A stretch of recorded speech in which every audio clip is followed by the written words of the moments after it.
Hello दोस्तों, आज के वीडियो में हम जानेंगे कि मेंडल ने अपने प्रयोगों के लिए मटर अर्थात पाइसम सटाइवम के पौधे का ही चयन क्यों किया था।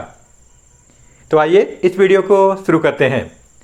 देखिए, मेंडल ने 7 वर्षों तक 1856 से लेकर 1863 तक मटर के पौधों के बीच संकरण कराया था और इसके आधार पर वंशागति के नियम प्रस्तावित किए थे। ये नियम हालांकि उस समय नहीं, लेकिन बाद में पूरे विश्व में प्रसिद्ध हो गए और इन्हीं सब कार्यों के लिए इनको फादर ऑफ जेनेटिक्स, अनुवांशिकी के पिता कहा जाता है। तो आइए देखते हैं कि इन्होंने मटर के पौधे का ही चयन क्यों किया था। तो देखिए, पहला लक्षण है मटर का पौधा 1 वर्षीय होता है, अर्थात इसका जीवन काल 1 साल के भीतर ही कंप्लीट हो जाता है। तो इनको कई पीढ़ियों का अध्ययन करने के लिए बहुत अधिक समय मिला। पहला कारण ये था। दूसरा, मटर का पुष्प द्विलिंगी होता है। द्विलिंगी से आशय है कि इसमें पुंकेसर और स्त्रीकेसर दोनों मिलेंगे एक ही पुष्प पर। इससे क्या फायदा होगा? इससे इसमें आसानी से स्वपरागण की क्रिया किया जा सकता है। ये अगला पॉइंट है।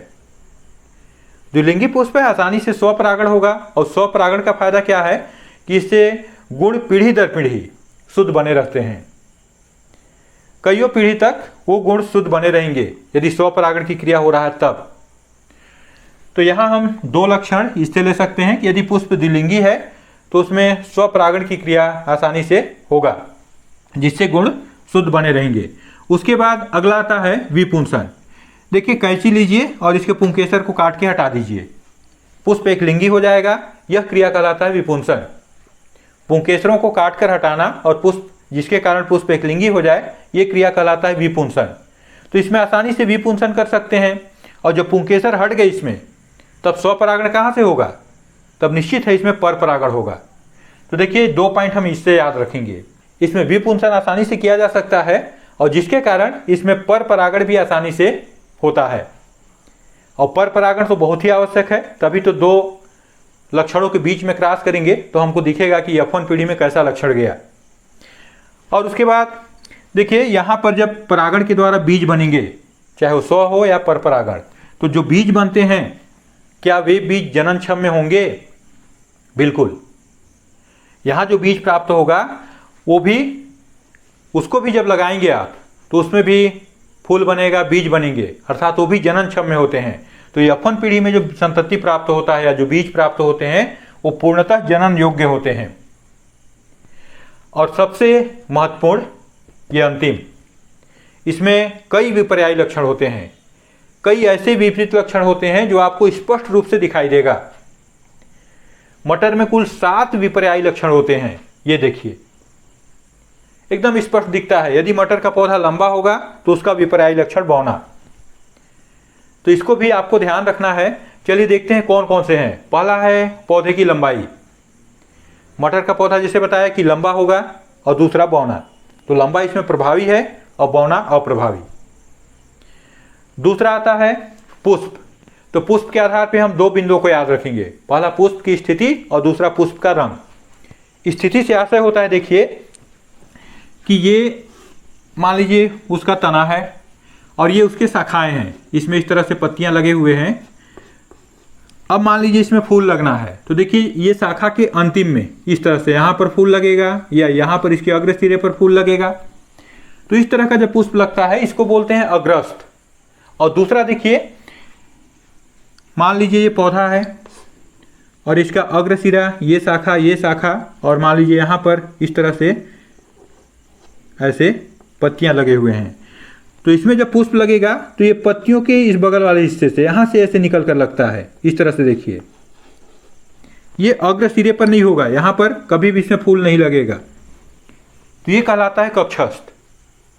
तो मटर में फूल की स्थिति 2 हो सकता है, या तो एकदम अंतिम सिरे पर खिले अग्रस्थ, या पत्तियों के बगल से निकल कर खिलें।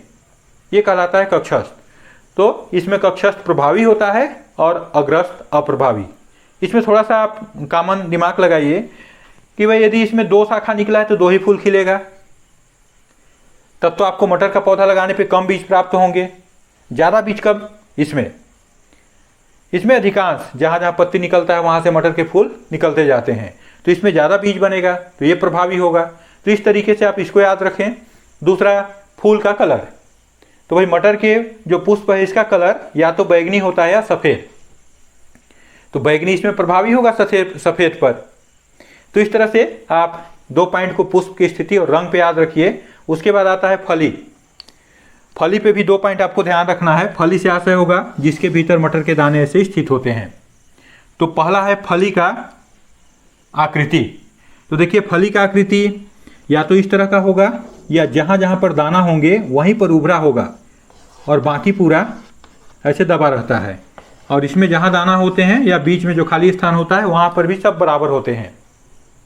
आप भी मार्केट वगैरह में मटर लेने जाते होंगे तो आपको इस तरह का ज़्यादा दिखता होगा। तो ये फूला हुआ है और ये है संकीर्णित या सिकुड़ा हुआ। तो इसमें फली की आकृति फूला प्रभावी होगा, ज़्यादा दिखता है, और ये अप्रभावी। और फली का रंग ये भी महत्वपूर्ण है।